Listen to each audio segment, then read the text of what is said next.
কোনো মতেই guard of honour দেওয়া সম্ভব ছিল না। বরফ পড়ছিল। গ্রেট হল, চীনের যে গ্রেট হল, সেই গ্রেট হলে তাকে সেই গার্ড অফ অনার ব্যবস্থা করা হয়েছিল। চীনের প্রধানমন্ত্রী এসেছিলেন।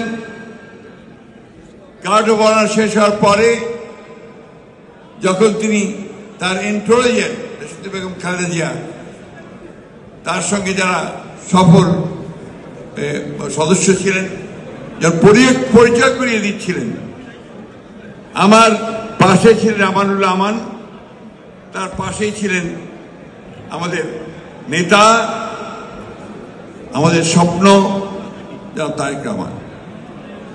তার সামনে এসে যখন তিনি পরিচয় করিয়ে দিলেন, হি ইজ মাই সান তারেক রহমান, চীনের প্রধানমন্ত্রী তার দুহাত বাড়িয়ে তারেক রহমানের হাত ধরে বললেন, carry the flag of your father and mother.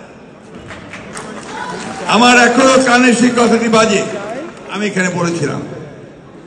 এবং আজকে আল্লাহর কাছে হাজারো শুকরিয়া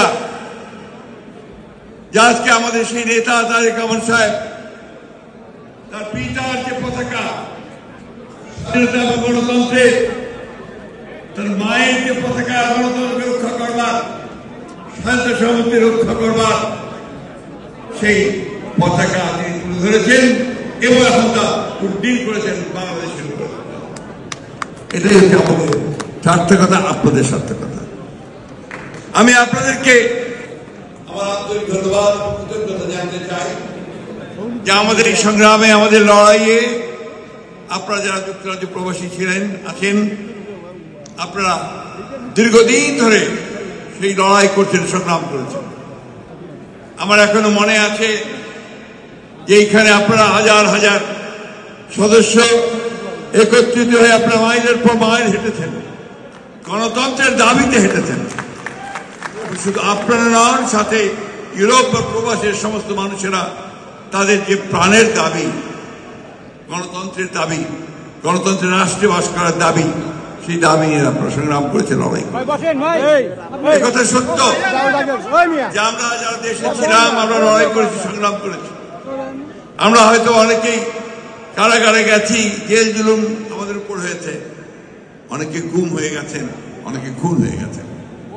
কিন্তু আপনারা বাইরে থেকে, প্রবাসে থেকে যেভাবে আপনাদের সমস্ত শক্তি দিয়ে লড়াই এবং সংগ্রাম করেছেন, তা আমাদের সংগ্রামকে আরো বেগবান করেছে, সামনের দিকে এগিয়ে নিয়ে গেছেন। সেজন্য আপনাদেরকে অভিবাদন জানাই, সেলুট। প্রিয় বন্ধুগণ, আপনাদের সামনে বক্তব্য দিতে এসে আমি কিছুটা বলতে পারেন যে আবেগ আপ্লুত। এই জন্য যে কিছুদিন আগেও আমরা ভাবিনি যে এই ভয়াবহ দানবের হাত থেকে আমরা মুক্তি পাব। আপনারা যারা এখানে আছেন, অনেকেই আপনারা দেশে যেতে পারেননি 10 বছর, 12 বছর, 15 বছর। অনেকে গেছেন, যার পরে গ্রেফতার হয়েছেন, আটক থেকেছেন, কারাগারে নিক্ষিপ্ত হয়েছেন। অনেকের মা, বাবা, ভাই বোনকে অন্যায়ভাবে অত্যাচার করা হয়েছে, নির্যাতন করা হয়েছে। আমরা সেই সব কথা আমরা কখনো ভুলতে পারি না, ভুলবো না।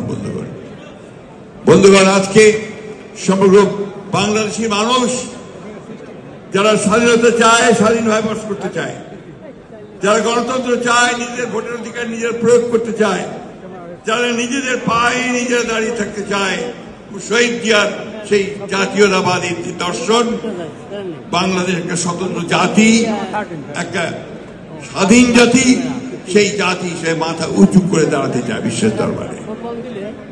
সেই জাতি প্রতিষ্ঠা করবার জন্য আপনাদের যে অবদান, সেই অবদানকে আমরা বারবার স্মরণ করছি এবং আপনাদেরকে আমি অভিবাদন জানাচ্ছি। আমরা বিগত জুলাই যে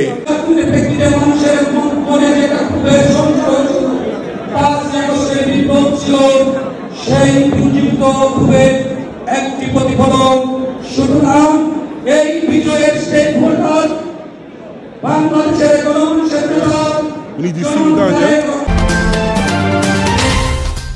KAB টেলিভিশন, আপনার আমার সবার কথা বলে।